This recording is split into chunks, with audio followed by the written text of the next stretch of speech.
तमाम फौज के रिटायर्ड सभी सैनिक भाइयों और पत्रकार साथियों,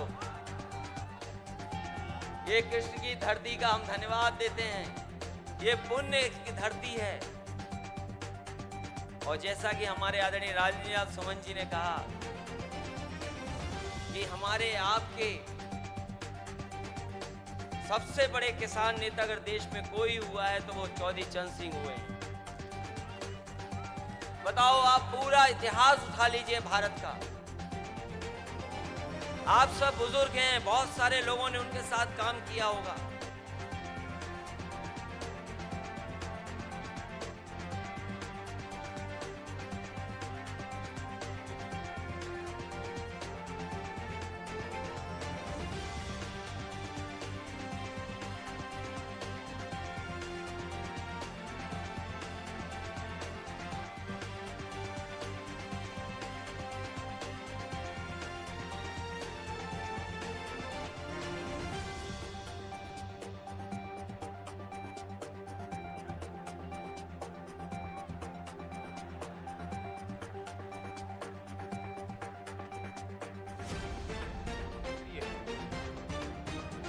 आदरणीय अखिलेश यादव जी,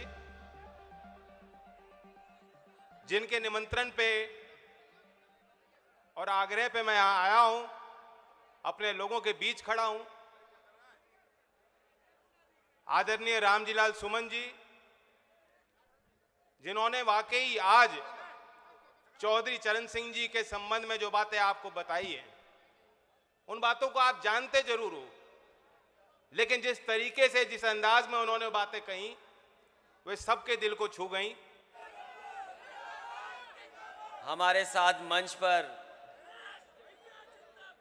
और राष्ट्रीय लोकदल के राष्ट्रीय उपाध्यक्ष नौजवान जयंत चौधरी जी,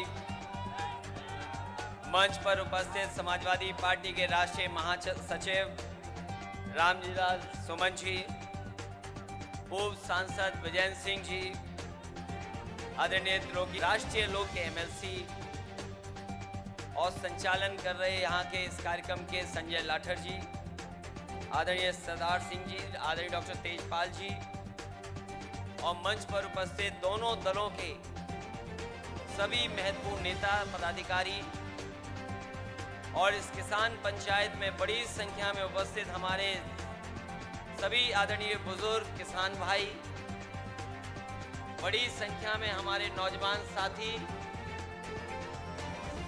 हमारे और उस मंच पर बैठे हुए हमारे सभी सांस्कृतिक प्रकोष्ठ के भी और तमाम हमारे और दोनों दलों के नेता, मैं सबसे पहले आरएलडी और समाजवादी पार्टी के सभी कार्यकर्ताओं को बहुत बहुत बधाई देना चाहता हूं इस किसान पंचायत के लिए। और ये जो हमारे किसान भाई बैठे हैं, मैं आपका धन्यवाद देता हूं कि जिस तरीके से आप लड़ाई लड़ रहे हैं और जिस तरीके से आप एकजुट दिखाई दे रहे हैं, कोई घबराया हो ना हो, लेकिन भारतीय जनता पार्टी के लोगों को पता लग गया है कि अब किसान रुकने वाला नहीं है और किसान तभी रुकेगा जब तीनों कानून इस देश से बाहर चले जाएंगे, तीनों कानून का सफाया हो जाएगा। मैं संजय लाठर जी को बधाई देता हूं और मैं सोच भी रहा था कि आखिरकार इतनी बड़ी किसान पंचायत में उन्होंने हमें लाठी क्यों दी। और ये मुझे लगता है ये बुजुर्गों ने कहा होगा कि लाठी से अच्छी कोई चीज नहीं है, आप लाठी से सम्मान करिए इनका। मैं बधाई देता हूं कि हमें लाठी दी, लेकिन हम और जयंत चौधरी जी दोनों नौजवान हैं, अभी लाठी की जरूरत नहीं है। अभी लाठी की जरूरत नहीं है, लेकिन जब आपने लाठी दे दी है तो कम से कम हम दोनों लोग ये जानते हैं कि लाठी कहां चलानी है।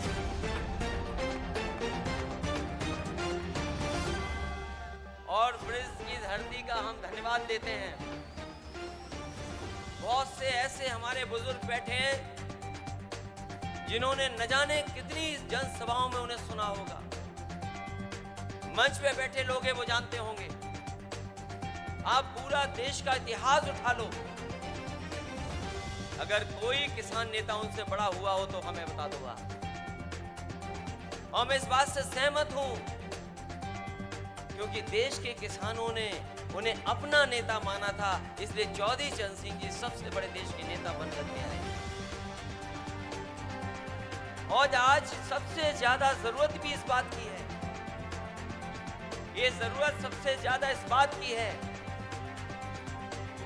कि हमारा किसान खुशहाल हो, और किसान तब तक खुशहाल नहीं होगा जब तक किसान की बात करने वाले दल सत्ता में नहीं होंगे। ये जो भारतीय जनता पार्टी के लोग हैं वो हमारे आपके जनप्रतिनिधि नहीं हैं। इनका एक एक फैसला उठा करके देखो। हम यहाँ बुजुर्ग जितने बैठे, जितने सभा में लोग हैं, याद कीजिए जब नोटबंदी की थी, हमने आपने सबने भरोसा कर लिया, ये फैसला है जिससे भ्रष्टाचार और काला धन वापस आ जाएगा, भ्रष्टाचार खत्म हो जाएगा, काला धन वापस आ जाएगा। सबने भरोसा कर लिया। बताओ आज कितने साल गुजर गए हैं, कौन सा काला धन वापस आ गया बताइए। और जीएसटी जो लागू की गई, जीएसटी कानून, जो जीएसटी कानून लागू हुआ था, आधी रात में जिस तरीके से देश की आजादी का जश्न मनाया गया था, उसी तरीके से जीएसटी लागू हुई। जीएसटी लागू हो जाने के बाद बताओ कौन सा कारोबार हमारा बढ़ गया। अभी वैश्विक महामारी आई, दुनिया में किसी ने ऐसा लॉकडाउन नहीं किया होगा, दुनिया में किसी ने ऐसी पाबंदियां नहीं लगाई होंगी, लेकिन भारतीय जनता पार्टी के लोगों ने कैसी पाबंदियां लगा दी। ये सच है कि वो वैश्विक महामारी से बचने के लिए हमें और आपको सबको अपनी नाक और मुंह बंद करना पड़ गया। हमने भरोसा किया उनका, भारतीय जनता पार्टी के लोगों का। उन्होंने कहा कि आपको मास्क पहन के रहना पड़ेगा, हमने आपने सबने नाक और मुंह बंद कर दिया। लेकिन हम जानना चाहते हैं, बताओ भारतीय जनता पार्टी को कौन सी वैश्विक महामारी है कि उन्होंने अपनी आंख और कान बंद कर रखे हैं। उन्हें किसानों का न दुख समझ में आ रहा है, न किसानों की तकलीफ समझ में आ रही है। याद कीजिए वो समय जब कहा कि हम आय दोगुनी कर देंगे। ये सब खेती करने वाले बैठे हैं, ये दिन रात खेत में काम करते हैं। बताओ कौन सी पैदावार की आय दोगुनी हो गई। धान आया, बिक गया, किसी ने पूछा नहीं। कौन सी फसल की पैदावार बढ़ गई। और यही नहीं, बताओ इस वैश्विक महामारी में डीजल और पेट्रोल की कीमत कितनी बढ़ा दी। डीजल पेट्रोल जो लोग ट्रैक्टर से चल करके आए होंगे, जो खेती करते होंगे, वो पूछिए डीजल पेट्रोल कितनी बढ़ गई। हम ये जानना चाहते हैं इस किसान पंचायत के माध्यम से कि जो डीजल पेट्रोल की कीमत बढ़ी है वो आखिरकार उसका मुनाफा का जा रहा है। इसलिए साथियों, जहाँ दिल्ली की सरकार ने 3 कानून हम पे लागू कर दिए, वहीं हमारे मुख्यमंत्री जी ने भी कुछ कम काम नहीं किए। और शायद ही ऐसे मुख्यमंत्री किसी को मिले होंगे। पहनावे से और कहने से तो योगी हैं, लेकिन जो हमने पढ़ाई गीता में जो हमें जानकारी मिली है वो यही है कि योगी वही होता है जो दूसरे का दुख अपना दुख समझे। बताओ ये योगी है क्या? क्या हमारे किसानों का दुख तो समझ पा रहे हैं?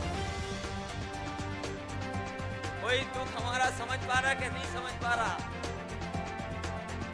और इधर तो अभी हरी टोपी तक बात नहीं आई है, हरी सफेद टोपी तक बात नहीं आई है, अभी तक तो लाल टोपी पे रुका हुआ है। और ये हमारे किसान हैं, ये हमारे बुजुर्ग हैं, हमें बुजुर्गों ने यही सिखाया है।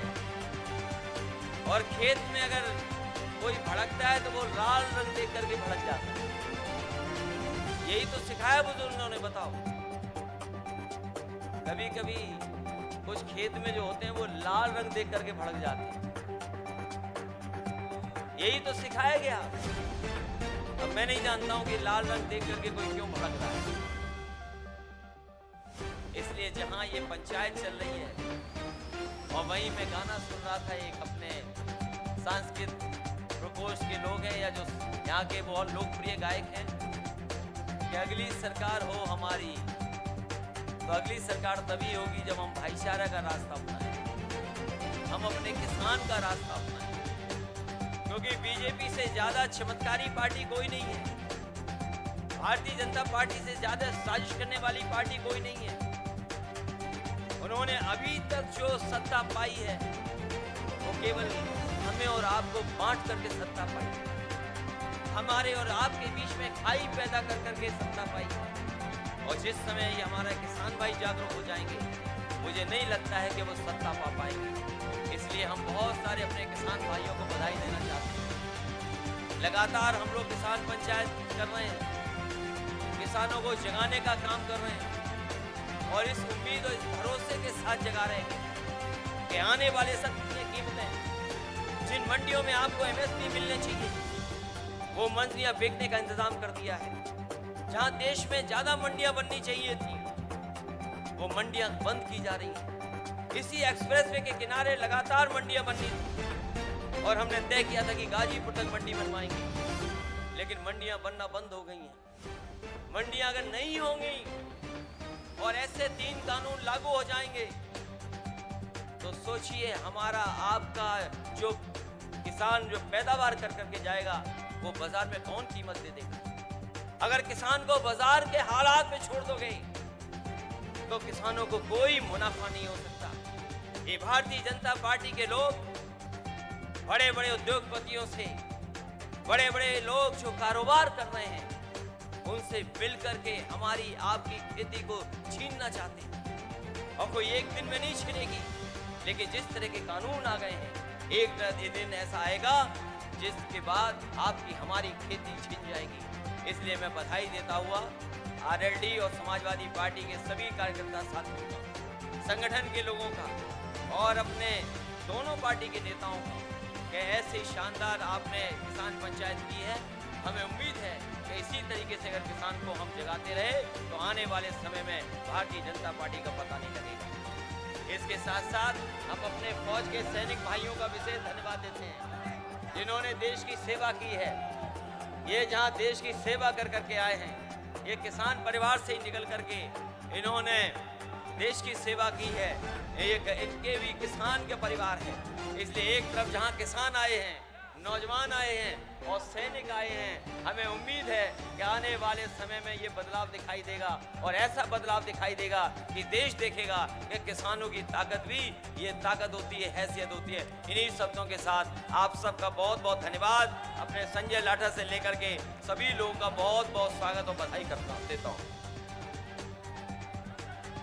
आदरणीय अखिलेश जी, आदरणीय जयंत चौधरी जी, सभी सम्मानीय नेतागण और किसान भाइयों, आप लोगों ने ऐसे व्यस्तम समय में आकर के, अमूल्य समय में आकर के हमारी सभा में विचार सुने। मैं आप सभी लोगों को बहुत बहुत धन्यवाद देता हूं और होली की भी आप लोगों को शुभकामनाएं देता हूं। सभी